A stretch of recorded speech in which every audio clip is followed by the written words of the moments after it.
Welcome to this episode of Into the Multiverse, and we are going to talk about asset allocation. Should it be strategic asset allocation or tactical asset allocation that you follow?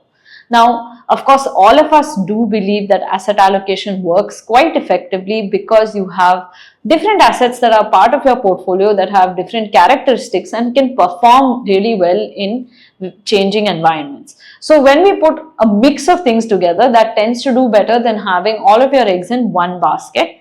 And this is a concept that has been tried and tested over time. And a lot of investors do believe that asset allocation can work for them and follow a multi-asset approach. When it comes to investing, the important question that then crops up is, should I have a strategic asset allocation where, let's say, I'm going to have, say, 60% of my portfolio in equities and 40% of my portfolio in fixed income. And then I work with that portfolio, and every few years I rebalance to these target weights. So a strategic allocation is something that is more static and you rebalance to a certain level. Whereas the other alternative is to have a more tactical approach to asset allocation, which means that you're looking at adding assets on a tactical basis. That is, you see a particular opportunity and then you decide to take exposure into this asset class. So, for example, many investors tend to look at fixed income at the peak of the interest rate cycle so that they can capture on longer duration bonds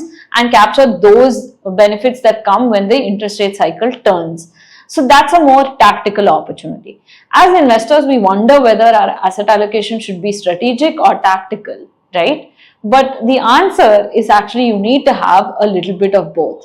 A strategic asset allocation allows you to be flexible through cycles because some turns and changes in the cycle are unpredictable, and having some level of cash or some level of liquidity in the portfolio is actually beneficial to capture the unexpected surprises. So for instance, if you were an investor who had some level of strategic asset allocation pre-COVID, when the coronavirus pandemic hit and markets corrected, you would have had that flexibility to participate in the markets. At the same time, you also need to participate in tactical asset allocation because some opportunities are cyclical. So if you look at precious metals as a theme, or if you look at real assets like commodities or real estate, these cycles can be very long, which means that you might get an opportunity only once in 5, 7 or 10 years to really participate in these asset classes.